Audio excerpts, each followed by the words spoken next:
Hello everyone, आप देखना शुरू कर चुके हैं एसकेटी पॉडकास्ट हिट्स। मैं हूं आपके साथ शालिनी कपूर तिवारी। सोने और चांदी के निवेशक क्या करें, भविष्य सोना चांदी का क्या है और स्पेशली ईटीएफ में अगर आप निवेश करते हैं तो आज का पॉडकास्ट बहुत अहम रहने वाला है। मेरे साथ पॉडकास्ट में आज हैं ऑप्टिमा मनी के फाउंडर पंकज पटवाल सर, जाने माने फाइनेंशियल एक्सपर्ट वो हैं। अब वो आपको बताने वाले हैं कि 1 सितंबर से जो फ्रेमवर्क चेंज किया गया है गोल्ड सिल्वर ईटीएफ के ट्रेडिंग का, उसका क्या नतीजा रह सकता है, आपके ऊपर क्या असर रहेगा। पॉडकास्ट का पार्ट 1 आज आप देख रहे हैं, पार्ट 2 भी बहुत जल्द आपके लिए मैं लेकर के आऊंगी। बड़े पॉडकास्ट को मेरे इसी चैनल पर छोटे रूप में आप देखते हैं कुछ पार्ट्स में, तो चैनल फटाफट से आप कर लीजिए सब्सक्राइब, बेल आइकन कर दीजिए प्रेस। और चलिए अब आपको दिखाती हूँ इस पॉडकास्ट का पार्ट 1। शालिनी जी नमस्कार, धन्यवाद आपका, आपने बुलाया अपने शो पर। Thank you so much sir. मैं अपने व्यूवर को बता दूं कि आप पैसा बोलता मैं पहली बार सर को जरूर देख रहे हैं, लेकिन आपने अलग अलग बिजनेस चैनल पर सर को देखा है और जी बिजनेस में जब मैं थी तब भी सर के साथ मैंने काम किया था। पॉडकास्ट शुरू करने के बाद ये मेरी पहली बातचीत सर के साथ जरूर है। आगे बढ़ते हुए सर, सबसे पहले तो मैं यही समझना चाहती हूँ कि ये जो बदलाव है ये किस तरह का है और ईजी ढंग में अगर आप हमें समझा सकें तो ये नए जो बदलाव सेबी की तरफ से किए गए हैं, ईटीएफ निवेशक उन्हें कैसे समझे? जी देखिए, जब आप ईटीएफ में निवेश करते हैं तो सबसे बड़ी बात यह है कि जो उसकी प्राइस होता है वो अंडरलाइंग असेट पर डिपेंड करता है। यानी कि अगर गोल्ड ईटीएफ की बात की जाए तो जो फिजिकल गोल्ड का जो प्राइस है उससे ही आपकी ईटीएफ का प्राइस निकलेगा। तो ये तो एक चीज़ है। उसके अलावा सप्लाई एंड डिमांड, यदि डिमांड ज़्यादा होगी तो प्रीमियम हो सकता है और डिमांड कम होगी तो उस पर डिस्काउंट हो सकता है। तो इसके लिए इसे आप कैसे प्राइस को डिस्कवर करेंगे। अभी तक क्या होता है कि जो इंडिया में जो गोल्ड सिल्वर का प्राइस है उससे प्राइस निकलता है।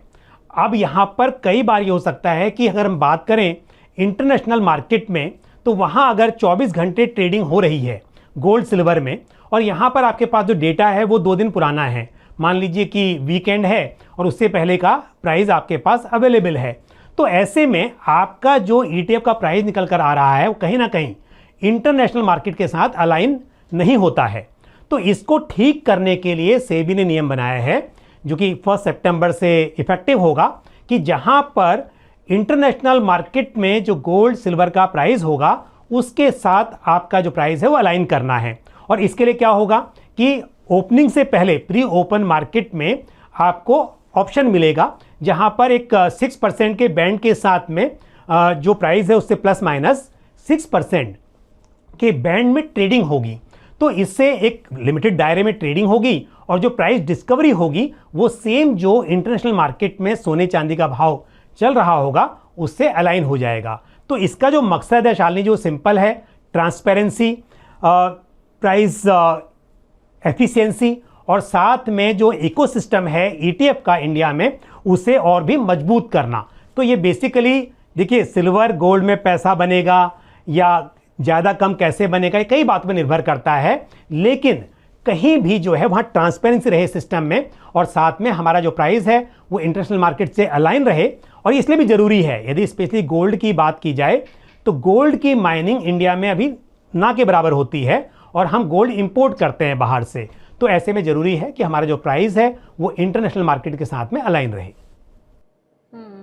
क्या इसका फायदा तब ज्यादा होगा सर जब हम देखते हैं कि इंटरनेशनल मार्केट में एकदम से बहुत किसी दिन सोने का भाव बढ़ गया या एक दिन हम देखते हैं कि बिल्कुल धराशायी हो गया, तो वो वाले जो दिन रहेंगे जहां बहुत ज्यादा उतार चढ़ाव रहता है, तो ये जो नया नियम है उसके बाद थोड़ा फायदा ज्यादा हो जाएगा। अब बिल्कुल सही कहा आपने। देखिए चाहे वो बात हो इंटरनेशनल मार्केट की या इंडिया की, अब हो सकता है उल्टा भी हो सकता है। जैसे आपने कहा कि इंटरनेशनल मार्केट में काफ़ी ज़्यादा उतार चढ़ाव देखा जा रहा है बट उस वक्त इंडिया में नहीं है, तो शायद आपके ईटीएफ प्राइस पर उसका उतना बड़ा फर्क नहीं दिखाई देता, पर उसका विपरीत भी हो सकता है। तो ऐसे में सिंपल है कि जो भी होगा वो एक जैसा होगा। ऐसा नहीं है कि प्राइस में काफ़ी प्राइस बढ़ गया या कम हो गया इंटरनेशनल मार्केट में और हमें उसका इफेक्ट नहीं दिखाई दे रहा है, या फिर उल्टा हो रहा है कि ज़्यादा नुकसान यहाँ पर देखने को मिल रहा है। तो अब ऐसा नहीं होगा, यहाँ पर काफ़ी ज़्यादा प्राइस एफिशिएंसी होगी। अब मैं काम की बात के ऊपर आती हूँ सर, क्योंकि ये जो नए बदलाव हैं इनको तो बहुत शानदार और आसान तरीके से आपने समझा दिया, लेकिन इसको सुनने के बाद अब इन्वेस्टर क्या करे? क्या वो ये सोचे कि नियम बदल रहा है तो मुझे अपना इन्वेस्टिंग पैटर्न भी क्या बदलना चाहिए? तो निवेश का तरीका बदलने का समय भी सोने चांदी में आ गया है क्या? जी बिल्कुल, मैं बात करता हूँ इसके ऊपर, लेकिन इससे पहले एक बात बताऊंगा। कई बार ये भी होता है कि निवेशक कहते हैं, मतलब हम जो एक्सपर्ट्स हैं वो तो हमेशा कहते हैं कि अगर निवेश करना है तो आपको ईटीएफ में या म्यूचुअल फंड में करना चाहिए, गोल्ड में, और फिजिकल गोल्ड सिर्फ कंजम्पशन के लिए यूज़ करना चाहिए। पर निवेशक कई बार ये बात बोलते हैं, जो हम बात कर रहे थे कि प्राइस डिफरेंस, जिसकी वजह से वो बोलते हैं कि ईटीएफ का प्राइस तो बहुत बढ़ गया है, बिकॉज यहाँ पर बहुत डिमांड है, प्रीमियम चल रहा है, तो क्यों ना हम फिजिकल गोल्ड में करें, तो जो सोने का भाव मार्केट में वही भाव हमें मिलेगा। अब यहाँ पर यदि मेरा भाव जो है वो एक एफिशिएंट वे में होगा तो ये शिकायत निवेशकों को नहीं रहेगी कि हम ईटीएफ में इसलिए नहीं करते हैं क्योंकि इसका जो प्राइस है वहाँ पर प्रीमियम चल रहा होता है। दूसरी बात जो आपने सवाल पूछा अभी कि क्या निवेशकों को गोल्ड में निवेश आगे करना चाहिए नहीं करना चाहिए, तो ओवरऑल बात करें गोल्ड में तो हमेशा एक बात ध्यान रखिए कि आप रिसेंसी बायस जिसे हम कहते हैं, या FOMO, fear of missing out, कि पिछले कुछ समय में गोल्ड में रैली हुई, मेरा इन्वेस्टमेंट कम था तो मुझे अब कर लेना चाहिए या निवेश बढ़ा देना चाहिए, इस बात के बजाय आपको अपनी ज़रूरत के हिसाब से, अपने लक्ष्य के हिसाब से, निवेश की अवधि के हिसाब से तय करना चाहिए कि आपके इन्वेस्टमेंट पोर्टफोलियो में गोल्ड या सिल्वर का एलोकेशन कितना होना चाहिए और कितना है। तो इसके लिए ज़रूरी है कि आप पहले ये तय करें कि आपके पास में गोल्ड ऑलरेडी कितना है। अब देखिए, हमने देखा था कि अगर चांदी का, बल्कि सोने से ज़्यादा हमने देखा पिछले एक साल में चांदी में बहुत ज़्यादा उतार चढ़ाव देखा, और हुआ ये कि जब चांदी का भाव 4,20,000 रुपया पर किलो का था तो ज़्यादा निवेशक आ रहे थे, और जब वो 2.5 लाख रुपए पर केजी पे आ गया तो उल्टा कम निवेशक आना यहाँ पर स्टार्ट हो गया। सेम हमने सोने में देखा। तो ये गलत है कि आप तेज़ी देखकर एंटर होते हो और जब थोड़ा सा गिरावट आती है तो आप निकलना शुरू कर देते हो या इन्वेस्टमेंट बंद कर देते हो। तो बेस्ट तरीका ये है कि आपके पोर्टफोलियो का एक हिस्सा, वो 10, 15, 20% हो सकता है, जो गोल्ड में, मेनली गोल्ड में और थोड़ा बहुत सिल्वर में होना चाहिए। तो निवेशकों को बिल्कुल, अगर आपके पोर्टफोलियो में एलोकेशन कम है तो बिल्कुल निवेश करना चाहिए आपको। और हमने ये भी देख लिया है कि मार्केट सोने चांदी का काफ़ी करेक्ट हो गया है, जो ऊपर के स्तर थे, तो उसको देखते हुए बिल्कुल आपको एलोकेशन बढ़ाना चाहिए। और अब जैसा हम बात कर रहे हैं ईटीएफ की, तो शिकायत भी नहीं है कि ईटीएफ में नहीं करेंगे और फिजिकल गोल्ड में करेंगे, तो आप ईटीएफ के जरिए ही कीजिए, म्यूचुअल फंड के जरिए कीजिए, लेकिन अपनी ज़रूरत के हिसाब से कीजिए। मुझे ये भी समझाइए कि इसका कोई फॉर्मूला भी है क्या? मतलब 20 साल का या 22 साल का कोई अगर नया इन्वेस्टर गोल्ड में इन्वेस्ट करना चाहता है तो क्या उसका एलोकेशन अलग होना चाहिए? 50 साल का कोई शख्स अगर गोल्ड में या सिल्वर में इन्वेस्ट कर रहा है तो उसका एलोकेशन क्या अलग होना चाहिए? मतलब एज के हिसाब से गोल्ड एंड सिल्वर में निवेश का क्या कोई फॉर्मूला होता है? शालिनी जी, एज के हिसाब से फॉर्मूला हो सकता है, पर यह हमेशा सही साबित होगा ऐसा नहीं होगा। क्योंकि क्या होता है, कई बार कहा जाता है कि आप यंग हैं तो ज़्यादा रिस्क ले सकते हैं, पर ये हर तरफ हर समय शायद सही नहीं होगा। उसका कारण क्या है? अगर आप सिर्फ ये कह रहे हैं कि यंग एज, बट आपका इन्वेस्टमेंट होराइजन कितना है? अगर मैं कहूँ कि आपको सिर्फ 1 साल के लिए निवेश करना है, पर आप 20 साल के हो, और आप 20 साल के ऊपर आपको 20 साल के लिए निवेश करना है, तो बात बदल जाती है। उसी तरह रिस्क की बात की जाए तो हो सकता है कि कोई यंग पर्सन है पर उसकी जिम्मेदारियां बहुत ज़्यादा हैं, तो उसकी रिस्क टेकिंग एबिलिटी भी अलग होगी। कोई व्यक्ति 60 साल का है लेकिन सारी ज़रूरतें, सारे उसके गोल्स पूरे हो चुके हैं, वो कहता है कि रिस्क ज़्यादा ले सकता हूँ। तो इसके लिए सिर्फ और सिर्फ एज के हिसाब से आप असेट एलोकेशन तय नहीं कर सकते। तो मैं कुछ उदाहरण देता हूँ। मान लीजिए आप यंग हैं और आपके पास जो समय है वो कम से कम 5 साल है, उससे अधिक का है, क्योंकि गोल्ड में भी, सिल्वर में तो और ज़्यादा, पर गोल्ड में भी हम देखते हैं कई बार गिरावट आती है और गिरावट काफ़ी समय तक बनी रहती है। अगर आप देखेंगे तो 2013 से लेकर 2018 के बीच में सोने ने कोई रिटर्न नहीं दिया। 32,000 रुपये पर 10 ग्राम का भाव था, वहाँ से गिरकर 26,000 पर आ गया था, और फिर उस भाव पर जाने के लिए उसे 6 साल लग गए। तो इसके लिए ये बात ध्यान रखनी चाहिए। हालांकि समय थोड़ा चेंज हो गया, मैं उदाहरण दे रहा हूँ, बट से पहले और के बाद सोने में निवेश का तरीका भी और सोने से रिटर्न्स की एक्सपेक्टेशन भी बदल गई है। पर फिर भी अगर आप ये सोचते हैं कि सोने ने पिछले 1 साल में बहुत अच्छा रिटर्न दिया, इसके लिए मुझे सोने में ही निवेश करना चाहिए अगले 1 साल के लिए, तो ये गलत होगा। तो आप यंग हैं और समय आपके पास, मैं 20 साल की बात नहीं कर रहा हूँ, पर 4-5 साल का समय है, तो ऐसे में अपने पोर्टफोलियो का 15-20% एलोकेशन आप गोल्ड में कर सकते हैं। पर अगर आपके पास में समय बहुत कम है तो मेरे हिसाब से एलोकेशन को कम रखिए, क्योंकि बहुत सारे जियोपॉलिटिकल रीजन हो सकते हैं जिन्हें आसानी से समझना या प्रेडिक्ट करना शायद मुश्किल हो। तो इसके लिए उस रिस्क को समझते हुए आपको एलोकेशन फिर कम करना चाहिए। तो अपने पोर्टफोलियो में आप 5% से 20% तक एलोकेशन रख सकते हैं, पर डिपेंडिंग कि आपका होराइजन कितना लंबा है। मैं थोड़ा इन्वेस्टर का मूड भी आपसे समझना चाहती हूँ सर, क्योंकि जून का जो आंकड़ा आया ईटीएफ का वो ये बता रहा है कि अचानक से 4,900 करोड़ का निवेश हमने गोल्ड ईटीएफ के अंदर देखा, जबकि उसके पहले मैं चाहे मई की बात करूं, चाहे अप्रैल की करूं, मार्च की या फरवरी की हम बात करें, तो लगातार 4 महीने से हम देख रहे थे कि गोल्ड ईटीएफ में जो पैसे हैं उनकी निकासी हो रही है। तो लगातार कई महीनों तक पैसे निकालते रहना, फिर जून में अचानक से इतना पैसा गोल्ड ईटीएफ में आ जाना, तो ये इन्वेस्टर का मूड इतनी जल्दी जल्दी बदल क्यों रहा है? देखिए, इमोशनल बायसेस हैं, ये तो हमेशा देखा जाता है, चाहे गोल्ड की बात करें या किसी और असेट क्लास की बात करें। निवेशक अक्सर देखा जाता है जब तक आप किसी मॉडल के तहत काम नहीं कर रहे हैं, यानी कि जो फंड मैनेजर्स होते हैं वो तो एक मॉडल फॉलो करते हैं कि उन्हें पता है कि वैल्यूएशंस कैसी हैं, डिमांड कैसी है, उसके हिसाब से तय करते हैं कि कौन सा असेट क्लास कब कैसे लेना चाहिए, क्या डिसीजन लेने चाहिए निवेश को लेकर। लेकिन आम निवेशक अक्सर इमोशनल डिसीजन लेता है। तो यदि आप मई मंथ की बात करें तो वहाँ पर प्रॉफिट बुकिंग देखी गई थी और प्रॉफिट बुकिंग के चलते हुए निवेशकों ने काफ़ी हद तक सोना बेचा। उसके अलावा जब हमारे प्रधानमंत्री जी ने अपील की कि अब सोना नहीं खरीदना चाहिए, मैंने देखा कि इमीडिएटली उसका भी असर दिखाई दिया, तो निवेशकों ने खरीदना कम किया या बेचना शुरू किया। तो इस तरह से कई बार इमोशनल डिसीजन या किसी बात से इन्फ्लुएंस होकर भी डिसीजन लिए जाते हैं। उसके अलावा एक चीज़ और भी देखी हमने, जब प्राइस गिरना शुरू हुआ तो उस वक्त भी निवेशकों ने अपना निवेश कम कर दिया। तो ये कई कारण रहे। अभी आपने कहा कि अब क्यों बढ़ रहा है, उसके भी फिर कारण है। कारण ये है, एक तो थोड़ी सी स्टेबिलिटी दिखाई दे रही है और दूसरा ये है कि प्राइस जो है वो ऊपर के स्तर से काफ़ी अब करेक्ट हो चुके हैं। तो इसको लेकर निवेशक थोड़ा सा अपना एलोकेशन बढ़ा रहे हैं, और या इस उम्मीद में जिन्होंने प्रॉफिट बुक किया था पहले और नीचे के भाव में उन्हें फिर से मौका मिल रहा है कि वो दोबारा एंटर करें, तो वो एंट्री कर रहे हैं। तो ये कुछ कारण हैं। बाकी अगर ओवरऑल देखेंगे तो गोल्ड सिल्वर से निवेशकों का जो लगाव है वो आज भी उतना ही है, और जब थोड़ा प्रॉफिट बुकिंग हो रही थी तब भी उतना ही था। ये समय समय पर डिसीजन जो होते हैं वो इमोशनल हो सकते हैं या थोड़ा सा प्रॉफिट बुकिंग के हिसाब से देखे जा रहे थे।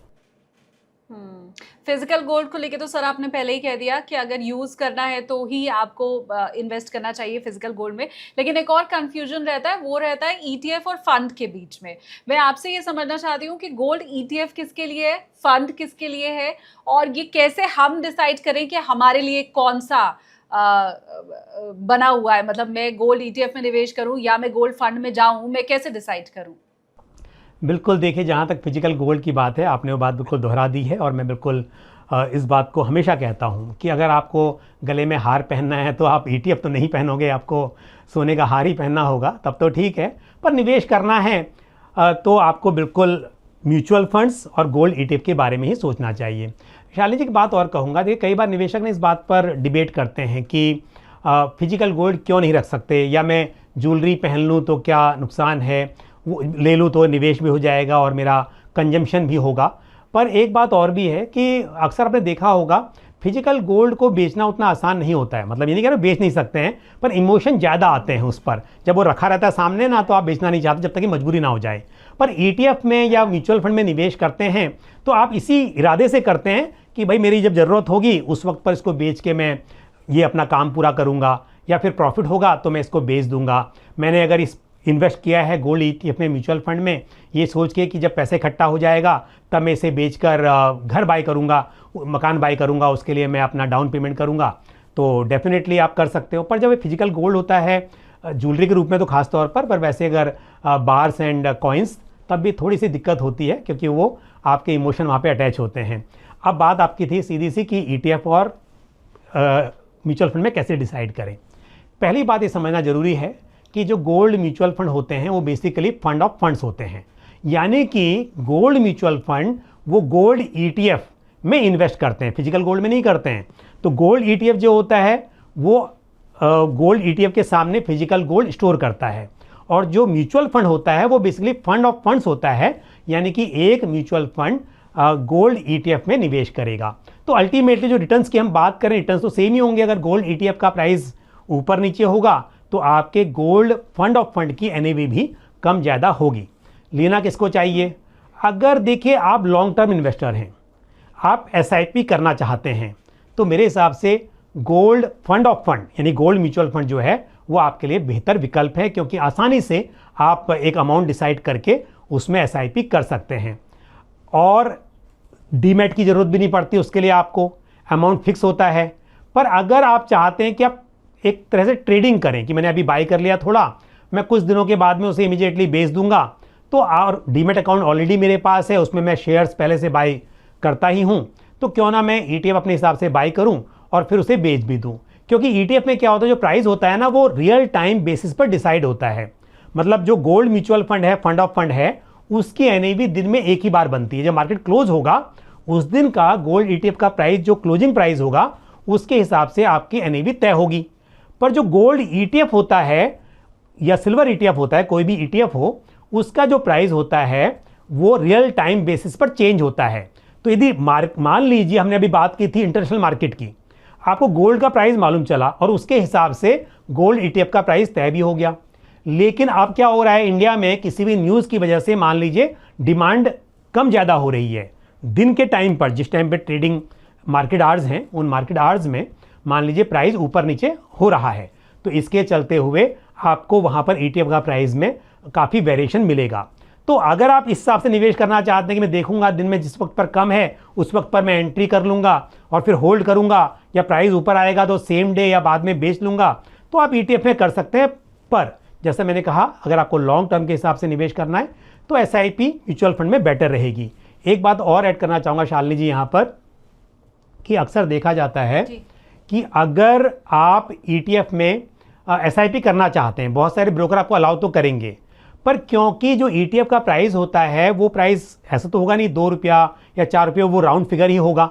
तो अगर आप 2000 रुपये की एसआईपी कर रहे हैं तो कई बार ऐसा भी होगा कि आपका जो बाइंग है वो एग्जैक्ट 2000 रुपये की नहीं होगी, थोड़ा कम की होगी, क्योंकि ईटीएफ में वो पॉसिबल नहीं है। म्यूचुअल फंड में आपके डेसिमल के बाद में 4 डिजिट तक आपको मौका मिलता है कि वो एक उसके फ्रैक्शन में मिल सकता है। तो इसके लिए मेरे हिसाब से अगर लॉन्ग टर्म एसआईपी करनी है तो म्यूचुअल फंड ही बेहतर विकल्प माना जाएगा।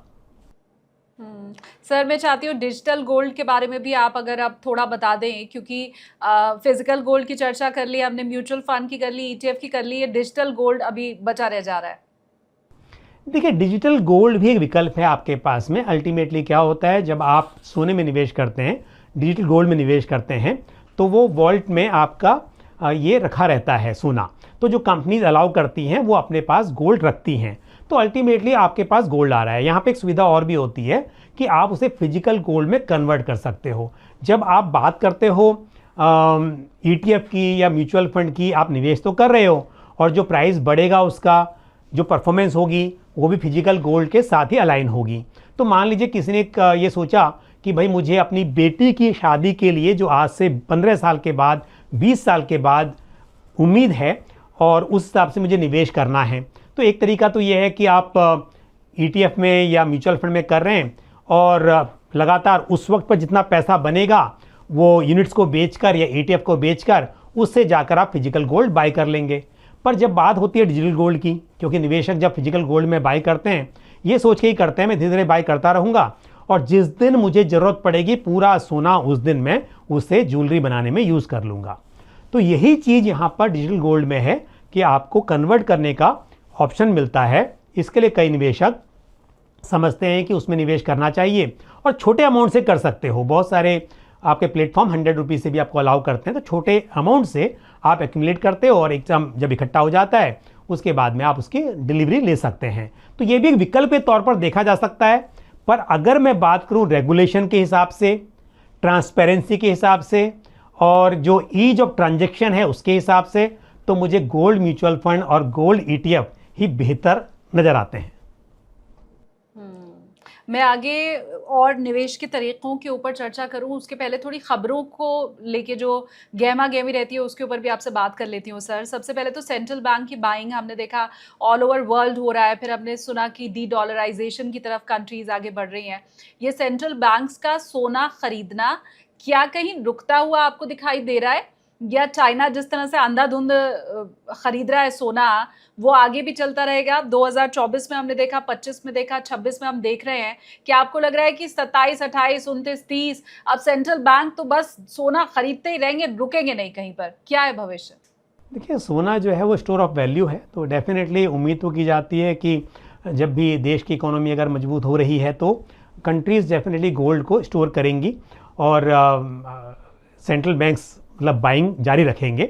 लेकिन ये हो सकता है कि जिस हिसाब से आपने भी जिक्र किया 2025 का, शायद उतनी तेज़ी से ना हो, लेकिन हम गोल्ड में चाहे हम पब्लिक की डिमांड की बात करें या सेंट्रल बैंक्स की जो डिमांड है उसकी बात करें, तो मुझे उम्मीद है पॉजिटिव ही रहने वाला है।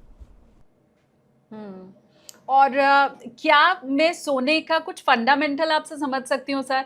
हम जब शेयर मार्केट की बात करते हैं तो हमें पता है कि स्टॉक के फंडामेंटल क्या हैं, क्या देखना है, कैसे उनको खरीदना है, कब खरीदना है। क्या सोने में भी ऐसा कुछ होता है? फंडामेंटल क्या हमें चेक करने की ज़रूरत होती है? कुछ नियम है क्या इसके?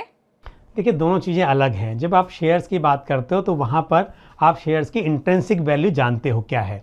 तो इंट्रिंसिक वैल्यू के ऊपर कितना प्रीमियम चल रहा है, प्राइस टू बुक क्या है या प्राइस अर्निंग रेशियो क्या है, वो आप देखने की कोशिश करते हो और साथ में कंपनीज के फंडामेंटल्स देखते हो, मैनेजमेंट देखते हो कि वो कंपनी कैसा बिजनेस कर पाएगी, उस सेक्टर्स में क्या डिमांड है। ये सब चीज़ें सोने में अप्लाई नहीं होती हैं। पर सोने में क्या अप्लाई होता है, यहाँ पे दो चीज़ें इंपॉर्टेंट हैं।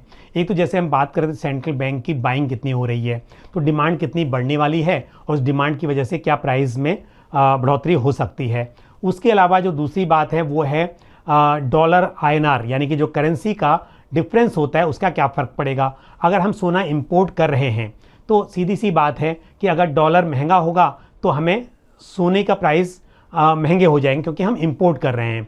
तो यहाँ पर हमारे लिए इम्पॉर्टेंट ये तो है नहीं कि कंपनीज़ वो चाहे फिर ETF एक AMC इशू करे या दूसरी AMC इशू करे, उससे कोई फ़र्क नहीं पड़ेगा।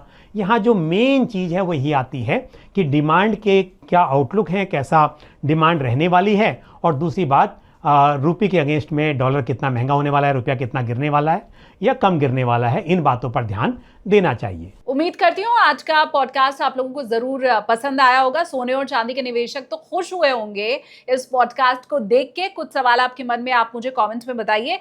अगला जब पॉडकास्ट में करूंगी गोल्ड एंड सिल्वर के ऊपर तो आपके सवालों को उसमें जरूर पूछूंगी।